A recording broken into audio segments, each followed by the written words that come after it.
자, 예수님께서 이 땅에 오신 목적은 뭐냐? 이 땅을 지배하고 있는 죄의 세력, 사탄의 세력을 제압하고 하나님 나라를 세우고자 하십니다. 하나님 나라는 그럼 어떤 나라냐?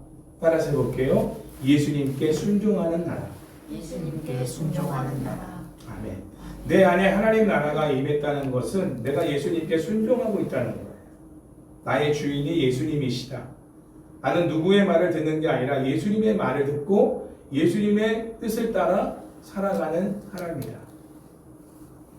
그런 곳, 바로 그런 장소가 바로 하나님 나라가 임한 사람이고 장소인 것이죠.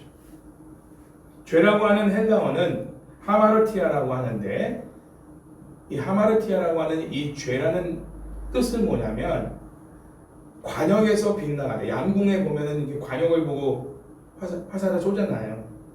관역에서 빗나가 버리는 라는 뜻이 이 죄라고 하는 원 뜻입니다. 다시 말하면 죄라고 하는 것은 뭐냐면 하나님을 대적하는 사탄적인 세력을 말합니다. 우리가 죄를 짓지만 우리가 죄를 짓는 건 사탄의 어떠한 영향을 통해서 우리가 죄를 범한 어떤 결과를 말하는 것이지, 이 죄라고 하는 이 자체는 바로 사탄적인 세력을 말하는 거예요. 하나님을 반역하고 하나님의 말씀을 대적하는 세력, 그 세력이 바로 죄라고 하는 세력입니다. 우리가 그 죄의 지배를 받고 죄의 세력에 넘어가면 우리가 죄의 열매를 맺게 되는 것이죠. 지금 우리가 경험하고 있는 모든 가정과 이 사회와 국가, 세계의 모든 문제는 바로 이 죄 때문에 망가진 그런 모습을 우리가 보고 있는 것입니다. 가정이 깨지고, 우리나라가 남북으로 이렇게 나눠지고, 공동체가 깨지고, 이 모든 것이 무엇으로 인한 것이냐? 죄로 인한 것이다. 이 죄와 반역으로 망가진 인간들은 어떻게 살아가느냐? 로마서 1장 23절과 25절 말씀에 바울이 분명하게 증거합니다. 잘 들어보세요. 죄로 인해 망가진 인간들, 썩어지지 아니하는 하나님의 영광을 썩어질 사람과 새와 짐승과 기어다니는 동물 모양의 우상으로 바꾸었느니라. 자, 25절. 이는 그들이 하나님의 진리를 거짓 것으로 바꾸어 피조물을 조물주보다 더 경배하고 섬김이라. 주는 곧 영원히 찬송할 이시로다. 아멘. 죄로 망가진 인간들은 창조주 하나님을 섬기지 않고 우상을 숭배하는, 썩어질 것, 헛된 것, 사라져버릴 그러한 우상을 만들어서 그 우상을 섬기는 삶을 살아가는 것이 바로 죄로 인해 망가진 인간들의 모습입니다. 그로 인해 하나님께서 죄로 인해 망가진 인간들을 어떻게 하셨냐? 로마서 1장 24절과 26절 말씀을 보면, 그러므로 하나님께서 그들을 마음의 정욕대로 더러움에 내버려 두사 그들의 몸을 서로 욕되게 하게 하셨으니, 이 때문에 하나님께서 그들을 부끄러운 욕심에 내버려 두셨으니 곧 그들의 여자들도 순리대로 쓸 것을 바꾸어 영리로 쓰며. 아멘. 죄로 인해 망가진 인간들을 하나님이 어떻게 대하시냐? 내버려 두시냐. 뭐에 내버려 두냐? 욕심대로 살아가도록 내버려 두시냐. 자기가 원하는 걸 다 하게끔 내버려 두시냐. 어디까지 하느냐? 동성애까지.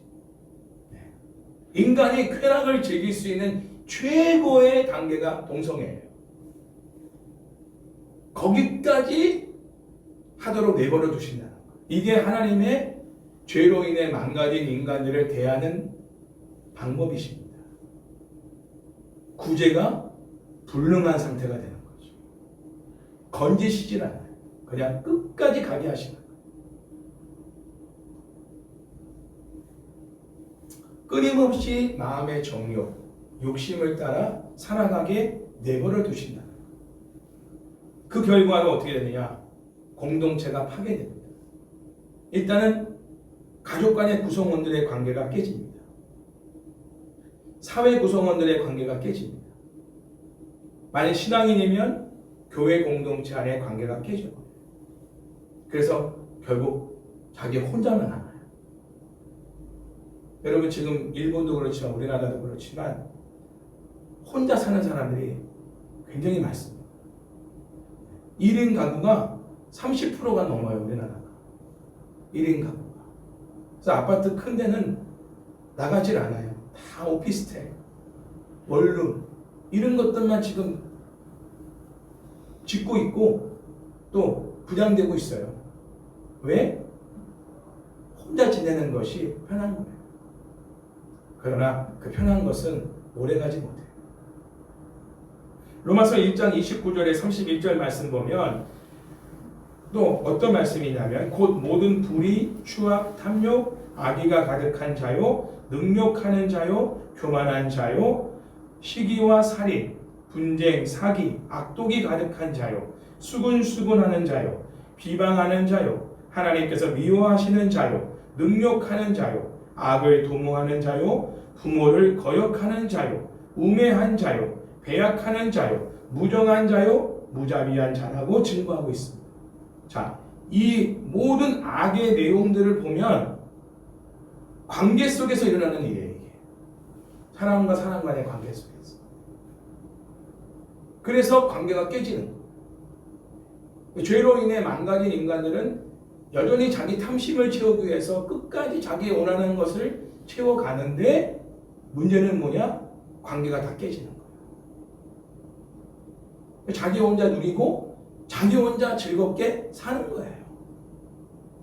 그 내버려 두신 거죠. 특별히 오늘 이 아까 읽었던 로마서 1장 29절 32절 말씀 보면 죄로 인해 망가진 인간들의 공통적인 특징 중에 하나가 뭐냐면 분노를 다스릴 줄 모른다는 거예요. 분노를 다 표출한다는 거예요. 자기 기분대로 감정대로 다 표출한다. 그러니까 관계가 깨지는 거예요. 로마서 1장에서 주목할 것은 뭐냐면 악이 단계적으로 점점 더 발전한다는 것입니다. 여러분 저를 보세요. 우리가 한 번 죄를 지는 거는 좀 가벼울 수 있어요.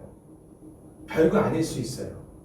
근데 우리가 한 번 죄를 짓는 것에 우리가 회개를 하지 않고 내버려 두면 점점 죄가 강도가 세집니다. 그리고 죄악이 강도가 점점 세져가지고 감당할 수 없는, 어떻게 이 정도까지 악해질 수 있을까? 인간이 그렇게까지 변해가는 거예요. 그러니까 우리 안에 들어와 있는 죄의 악의 세력은 점점 우리를 파괴적인 인간으로 만들어간다. 말도 함부로 하고 행동도 함부로 하고 그래서 관계가 다 깨지고 공동체가 깨지게 하는 것. 이게 결국은 죄, 사탄의 세력이 원하는 목적인 겁니다. 하나님은 공동체를 세우기 원하셔서 예수님을 이 땅에 보내셔서 십자가에 피 흘려 죽어주심으로 하나 되게 하셨단 말이에요.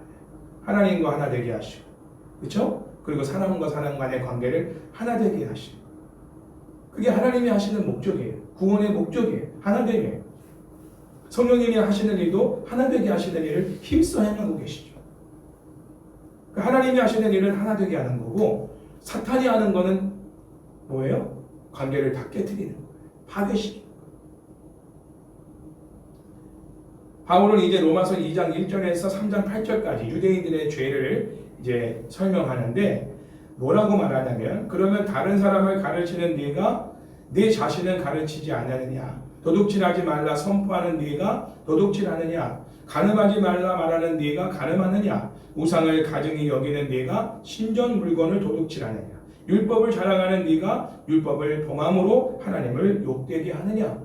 자, 갑자기 모든 인간의 죄를 말하고 있다가 유대인들의 죄를 얘기합니다. 왜냐하면 유대인들도 하나님 앞에 죄인이라는 사실을 공개적으로 말하고 있는 거예요. 유대인들이 짓는 죄는 뭐냐면 위선이라는 죄입니다. 외식. 아는 바대로 안 사는 거예요.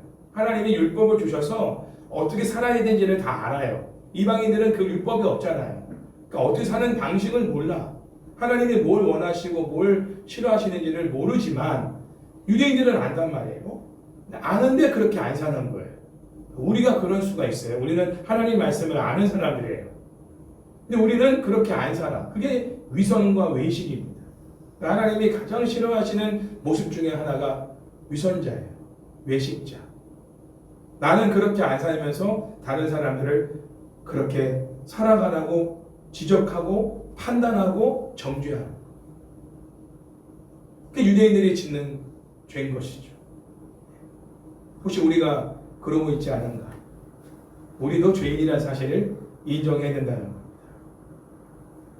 자, 그렇다면 이 죄와 사탄의 지배에서 하나님은 어떻게 구원해 주시기를 원하셔서 어떤 방법을 사용하시느냐? 로마서 3장 23절과 24절, 로마서 4장 3절 말씀을 보면 모든 사람이 죄를 범하였음에 하나님의 영광에 이르지 못하더니 그리스도 예수 안에 있는 속량으로 말미암아 하나님의 은혜로 값없이 의롭다 하심을 얻은 자 되었느니라. 성경이 무엇을 말하느냐? 아브라함이 하나님을 믿음에 그것이 그에게 의로 여겨진 바 되었느니라. 하나님이 죄인을 구원하는 방법을 택하신 게 뭐냐면 죄인들에게 믿음을 주시는 믿음을. 제가 전에도 설교했지만 믿음은 철저히 선물입니다. 우리에겐 믿음이 없어요. 그렇죠? 인정하셔야 돼요. 어디 가서 나 믿음이 있다라고 자랑하지 마세요. 없어요. 없기 때문에 우리는 구해야 돼요. 그리고 그 은혜를 받아야 돼요. 할렐루야. 아멘. 오늘도 믿음이 아니면 하나님을 기쁘시게 하는 예배를 드릴 수가 없어요. 그렇죠? 하나님이 살아계신 것과 그가 그를 찾는 자들에게 상 주시는 이심을 믿어야 할지니라. 오늘 내가 하나님 앞에 나갈 때 하나님이 이곳에 함께 하시고 이 예배 가운데 임재하신다는 걸 믿어야 돼요. 맹숭맹숭 와가지고 건물 안에 앉아서 예배 드리는 게 아니야. 하나님이 지금 우리 예배 가운데 함께 하신다. 나의 예배 가운데 하나님이 함께 하신다는 걸 믿고 예배하고 믿고 찬양하고 믿고 기도하고 믿고 우리가 헌금하는 거예요. 그 믿음으로 말씀을 듣는 거예요. 주의 종의 말씀을 증거하지만 하나님이 직접 목사님을 통해서 나에게 말씀을 주신다. 그리고 그분을 찾는 자에게 상을 주시는, 구원을 주시는 분이시다. 이 믿음을 가지고 소망 가운데 여러분의 결핍된 부분들을 가지고 주님 앞에 호소하고 믿음으로 기도할 때 하나님이 그 예배 가운데서, 믿음으로 드리는 그 예배 가운데서 하나님의 구원의 역사가 일어나게 되는 거예요. 치유의 역사가 일어나는 거예요.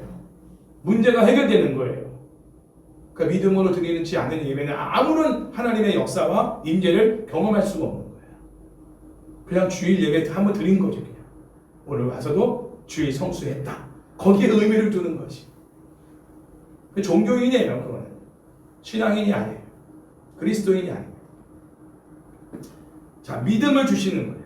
그래서 그 믿음은 어떤 믿음이냐? 독생자 예수 그리스도가 나의 구주요 나의 주인이시다는 믿음. 그 믿음을 갖게 하심으로 인해서 그 믿음으로 의롭다함을 받게 하시는 그 길을 열어주신 거예요. 하나님께서.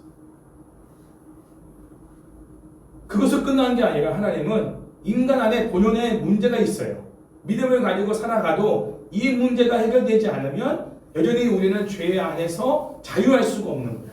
그게 뭐냐면 우리 안에 있는 탐심, 욕심, 탐욕, 이거를 해결해 주시기 위해서 보내주신 분이 누구냐면 성령님이신 거예요. 근본적으로 우리를 죄에서 자유케 하시기 위해서 보내주신 분이 예수 그리스도시라면 완전한 구원을 이 땅에서도 우리가 경험할 수 있고 죄에서 자유를 누릴 수 있도록 하시기 위해서 보내주신 분이 성령님이십니다. 그러니까 우리가 성령의 충만함을 받지 않으면 내 안에 있는 욕심, 탐심의 문제를 해결할 수가 없어요. 사실 욕심 때문에 다툼이 일어나는 거거든요. 내가 욕심을 갖지 않으면 다 양보할 수 있어요. 그렇잖아요? 상대방이 원하는 걸 내가 다 선택해 줄 수 있단 말이에요. 그럼 싸울 일이 없죠. 하나가 되겠죠. 당신이 원하는 대로 해. 응? 괜찮아? 난 다 좋아? 오케이? 그거 좋아? 나도 좋아. 그런데 나는 좋은데 상대방은 싫어. 다툼이 일어나는 거야. 내 안에 욕심이 있는 거야. 내가 포기하지 못하는 내 안에 욕망이 있는 거야. 그거를 채우기 위해서 다른 사람을 내가 꺾어야만 되는 거죠. 그 사람의 생각과 의지를 꺾어야만 내가 원하는 걸 내가 할 수가 있는 거거든요. 그래서 이 탐심의 문제를 우리가 해결하지 않으면 매일 다투고 싸울 수밖에 없어요. 그래서 우리는 스스로 그 문제를 해결할 수 없기 때문에 성령님의 도움을 받아야 되는 거예요. 우리는 죄를 이길 힘이 없거든요. 그렇죠? 그래서 성령님께 도움을 구하면 성령님이 내 안에 있는 참심이라고 하는 그 욕심을 통해서 역사하는 그 죄의 세력을 박살내 버리시는 거예요. 누가? 성령님께서. 그래서 사랑의 마음을 부어주시고 용납의 마음을 부어주시고 기꺼이 양보할 수 있는 마음을 주시는 거예요. 할렐루야. 근데 그 안에 행복이 있는 거야. 그 안에 기쁨이 있는, 또 다른 기쁨이 있는 거죠. 내 거를 뭔가 취했기 때문에 얻는 기쁨보다, 내가 원하는 걸 함으로 인해서 얻는 기쁨보다 상대방에게 만족을 줌으로 인해서, 옆에 있는 사람에게 유익을 줌으로 인해서 나 때문에 상대방이 행복해하고 기뻐하고 유익을 얻는 것 때문에 누리는 행복을 경험하게 되는 거예요. 그게 하나님 나라 안에서 경험하는 행복이고 기쁨인데 이게 더 큰 거예요.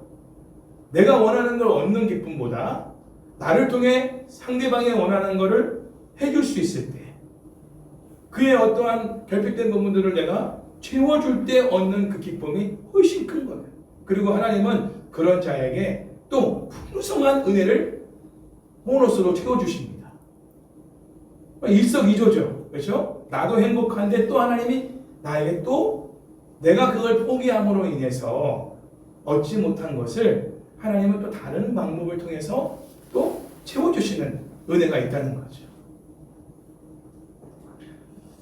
바울은 이것을 가리켜, 이런 삶을 가리켜서 거듭남이다, 중생이다, 새로운 생명이다 이렇게 말합니다. 로마서 6장 4절과 로마서 8장 9절 말씀을 보면, 그러므로 우리가 그의 죽으심과 합하여 세례를 받음으로 그와 함께 장사되었나니 이는 아버지의 영광으로 말미암아 그리스도를 죽은 자 가운데서 살리신 것 같이 우리로 또한 새 생명 가운데서 행하게 하려 함이라.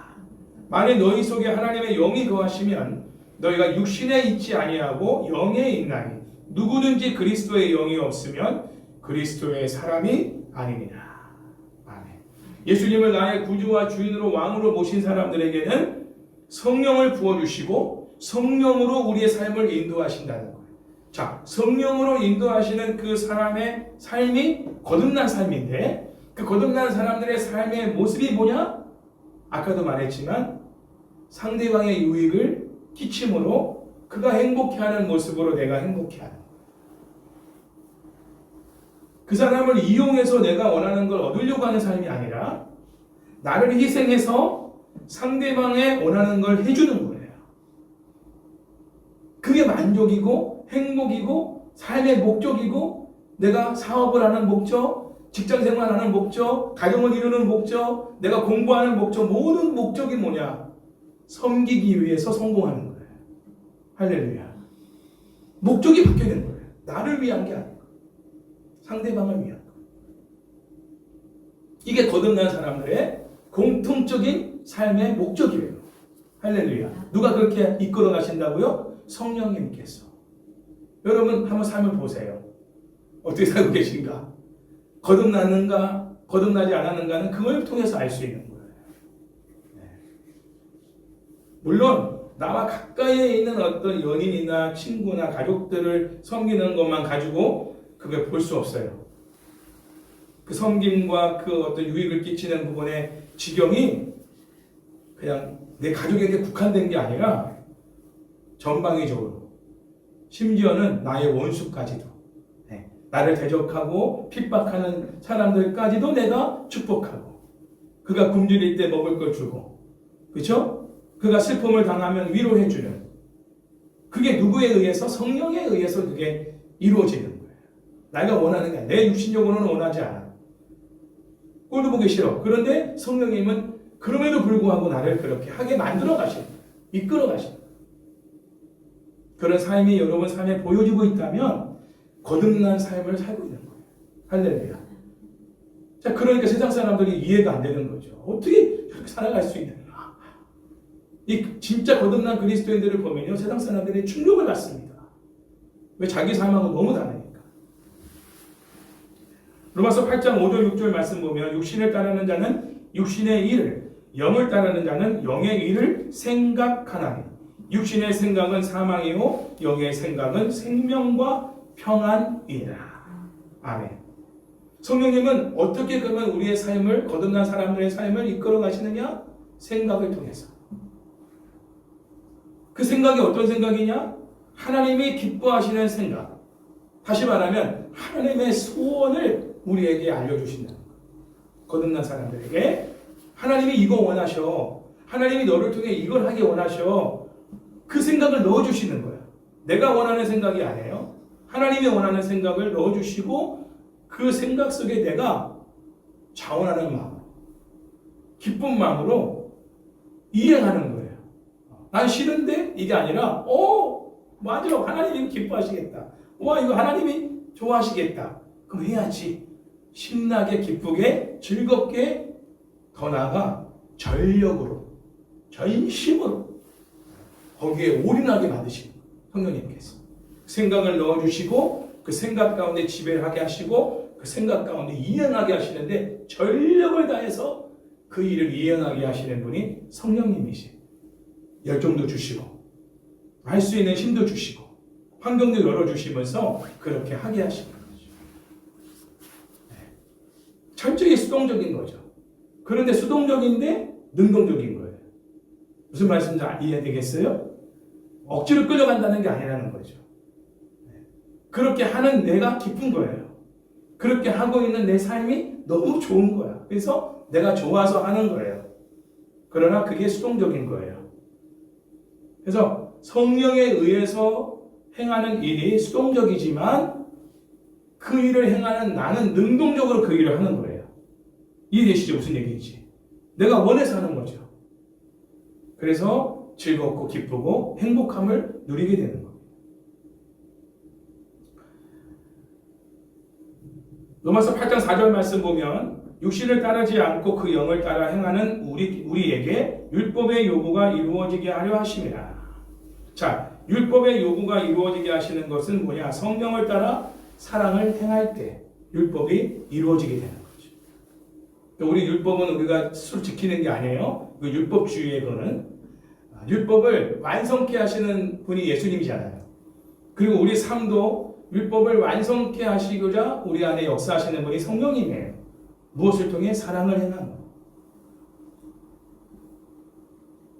바울은 예수님께서 이 땅에 오셔 십자가에 죽으시고 부활 승천하시어 성령을 보내심으로 이스라엘을 회복케 하신다는 것을 로마서 9장과 11장에서 또한 증거하고 있습니다. 그리고 바울은 하나님께서 죄로 인해 파괴된 인간관계와 공동체를 회복하기 위해 어떤 해법을 가지고 계신지를 로마서 12장, 우리가 잘 알고 있는 로마서 12장에서 기록하고 있는데 중요한 말씀이에요. 로마서 12장 5절은 이와 같이 우리 많은 사람이 그리스도 안에서 한 몸이 되어 서로 지체가 되었느니라. 12장 10절 형제를 사랑하여 서로 우애하고 존경하기를 서로 먼저 하며. 죄로 인해 파괴된 인간관계와 공동체를 회복하게 하시기 위한 하나님의 해법. 그게 뭐냐면 공동체 안에서, 가정 안에, 교회 안에, 또 사회 안에서 성령을 통해서 형제를 사랑하고 우애하며 존경하기를 서로 먼저 하게끔 하신다는 거예요. 예수님이 머리 되신 교회 공동체는 하나님 나라의 모형이고 하나님의 가족인 것이죠. 우리는 주 안에 그래서 한 가족인 것입니다. 성령께서 교회 공동체를 하나님의 가족으로 하나 되게 하시기 위해서 우리의 믿는 자 안에서 어떤 일을 하시느냐? 로마서 12장 15절 말씀, 즐거워하는 자들과 함께 즐거워하고 우는 자들과 함께 울라. 고린도전서 12장 26절, 만일 한 지체가 고통을 받으면 모든 지체가 함께 고통을 받고 한 지체가 영광을 얻으면 모든 지체가 함께 즐거워하느니라. 한마디로 우리가 흔히 말하는 공감입니다. 이 공감은 그냥 머리로만 공감하는 게 아니에요. 같이 즐거워하고 하하하고 웃는 거로 끝나는 게 아니에요. 마음을 다해서. 그리고 슬퍼하고 고통당하는 영혼들을 위해서 기도할 때 맹숭맹숭으로 기도하는 게 아니에요. 내가 아파서 나를 위해 기도하는 것보다 더 간절하게 기도하는 거예요. 그렇게 하시는 분이 누구냐? 성령님이시고. 성령이 아니면 이런 기도, 이런 사랑을 표현할 수가 없어요. 표면적으로는 할 수 있죠. 비즈니스적으로는 할 수 있어요. 그러나 진정한 마음에서 우러나오는 기도, 진정한 마음에서 우러나오는 섬김, 나눔, 희생 할 수 없어요. 성령의 열매이기 때문에. 성령님이 이루어 가시는 열매예요. 우리를 통해서. 지금도 우리 교회 안에는 고통을 받는 지체들이 있습니다. 육신적으로. 어떻게 한다고요? 모든 지체가 함께 고통을 받고 여러 가지 적용할 수 있어요. 마음으로 고통받는 것도 함께 하는 거고 기도로 그리고 함께 고통받는 그 마음을 같이 느끼면서 하나님 앞에 기도하는 거예요. 더 신경을 쓰고 사실 우리 몸을 보면 한쪽이 아프면 모든 지체가 다 그 아픈 지체를 케어합니다. 돌보죠. 그렇죠? 손가락 하나만 아파도요. 이 손가락을 주물러 주는 건 옆에 있는 손가락이에요. 케어해줘. 그런 식으로 하나님은 공동체가 하나 되게 하신다는 거예요. 그 공동체가 다 좋은 일만 있는 게 아니에요. 가정 안에, 교회 안에 늘 좋은 일만 있는 게 아니라 때로는 고통도 있고요. 때로는 즐거움도 있어요. 그러나 고통 가운데서는 같이 고통을 느끼면서 하나가 되고 즐거운 일이 있을 때는 그 즐거운 일로 같이 즐거워하는 이런 가운데 하나가 되게 하시는 분이 성령님이신 거죠. 예수님이 통치하는 하나님 나라는 곧 예수님께 순종하는 나라는 섬김과 나눔과 자기 희생을 통해 가정과 교회와 사업장과 사회 안에 임하게 되는 것이죠. 이런 모습이 드러나고 있는 곳이 하나님 나라가 임한 곳입니다. 여러분 다니는 직장과 학교에서도 섬김과 나눔과 희생이 서로 간에 드러나고 있다면 하나님 나라가 임한 거예요. 학교에서도 그렇고. 간식을 싸우는 사람이 있는 거야. 밥 못 먹은 사람 생각해서 간식을 싸워. 자기 사비로. 그래서 간식을 대주는 거야. 저녁을 못 먹고 왔는데 너무 고마워요. 하나님 나라가 임한 거예요. 하나님이 그거 준비해 주신 거예요. 다음 주에는 다른 사람이 또 싸우는 거예요. 간식을. 이런 자연스러운 이런 어떤 문화가 이루어지는 것이 하나님 나라가 임한 거예요. 가정도 마찬가지예요. 오늘은 내가 설거지 할게. 오늘은 내가 너무 힘들어. 아빠 좀 쉬세요. 오늘은 제가 설거지 할게. 서로가 돌아가면서. 설거지는 누구 담당이 아니라 서로가 서로를 돌아보면서 자원해서 서로의 일을 대신해 주는 거예요. 그게 하나님 나라가 임한 가정의 모습입니다. 엄마가 아파도 무조건 엄마가 음식을 만들어야 되는 게 아니라 엄마가 음식이 만들 수 없을 만큼 아프면 자녀들이 음식을 만들어 대접하는 거야. 자원해서, 연구해서, 유튜브 보고 이런 게 자연스럽게 드러나는 공동체가 하나님 나라가 임한 공동체. 너는 죽든지 말든지, 너는 아프든지 말든지 나는 계속 내 필요를 너에게서 채우겠다. 이런 가정이 되면 가정이 깨지는 거죠. 이혼하는 거죠. 로마서 14장 17절 말씀 보면 바울이 이렇게 말합니다. 하나님 나라는 먹는 것과 마시는 것이 아니요 오직 성령 안에 있는 의와 평강 곧 화평과 희락이라. 자, 이 부분을 정말 저는 강조하고 싶은데요. 우리 이제 끝나면 점심 먹을 거예요. 그렇죠? 집에서도 여러분 식사하시잖아요. 하나님 나라는 먹고 마시는 데 있지 않다는 건 뭐냐면 표면적으로 보이는 먹고 마시는 그 어떤 부분에서 하나님 나라가 임하는 게 아니라 관계예요. 관계. 그러니까 혼자 밥을 먹는 데서는 하나님의 임재를 경험할 수 없어요. 함께 같이 식사하는 게 하나님 나라의 모습입니다. 그런데 함께 식사를 하더라도 먹는 데 집중하는 게 아니라 할렐루야, 먹고 마시는 데 집중하는 게 아니라 의라는 게 뭐냐면 따라서 해볼게요. 끝까지 참고 사랑하는 것. 끝까지 참고 참아. 그러니까 제가 늘 말씀드렸죠. 의는 오를 의자인데 그거는 관계를 표현하는 표현이라고. 그러니까 의로운 관계, 의형제. 이 의로운 관계라고 하는 건 뭐냐면 신의, 다 의자잖아요. 그 똑같은 의예요. 오를 의자인데 그 의라는 말은 뭐냐면 끝까지 참고 사랑하는 관계. 때로는 상대방이 나한테 잘못해줄 수도 있죠. 너 잘해주는 건 아니잖아. 그래도 끝까지 참고 사랑해주는 관계. 그게 의고, 그 다음에 화평. 그러니까 먹으면서 싸우면 안 돼요. 먹으면서 우리는 화평해야 돼. 평화로 가야 돼. 그 결과로 나오는 정서가 뭐냐? 기쁨의 희락. 의와 화평의 열매가 희락으로 나오는 거예요. 그러니까 우리는 먹고 마시는 거에 집중하면 안 돼요. 우리가 뭘 먹느냐가 중요한 게 아니라 먹으면서 우리는 어떤 관계를 맺어갈 것이냐가 중요한 거예요. 할렐루야. 먹으면서 우리는 의로운 관계를 계속 유지해 가야 돼요. 참고 기다려주고 사랑해주고 그리고 그 안에서 화평을 누려야 돼. 아까도 말했죠. 메뉴 선택할 때 상대방한테 나는 싫어도 상대방이 원하는 것을 선택하고 그러므로 인해 화평해지는 거예요. 그 결과 내가 많이 먹지 못해도 기쁜 거예요. 왜? 관계가 행복하니까 즐거우니까 뭘 많이 잘 먹어서 행복한 게 아니라 관계가 좋으니까 행복한 거죠. 먹고 나면 기쁜 거죠. 그게 하나님 나라의 모습이에요. 하나님 나라는 먹고 마시는 데 있는 것이 아니라 오직 성령 안에 있는 의와 평강과 희락이라. 그러니까 사랑의 공동체로 함께 우리가 웃고 울고 상대방의 입장에서 모든 것들을 맞출 때 거기에 하나님 나라가 이루어지는 거예요. 자, 그러려면 정말 철저하게 해결될 문제가 아까 말한 것처럼 욕심인 거예요. 욕심.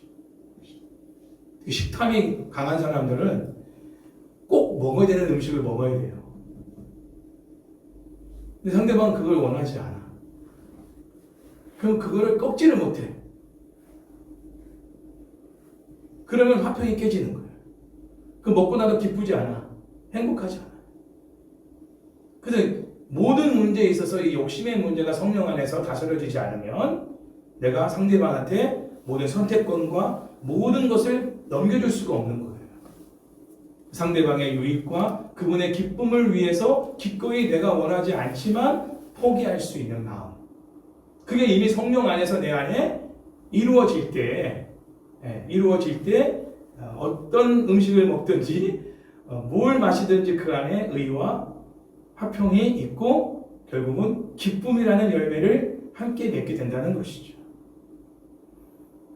사실 이러한 모습을 가지고 사는 가정과 교회가 별로 많이 보이지 않는 게 비극입니다. 지식은 지식이고 아는 건 아는 거고 실제로 삶으로는 적용 안 되는 거예요. 여러 가지 이유가 있겠죠.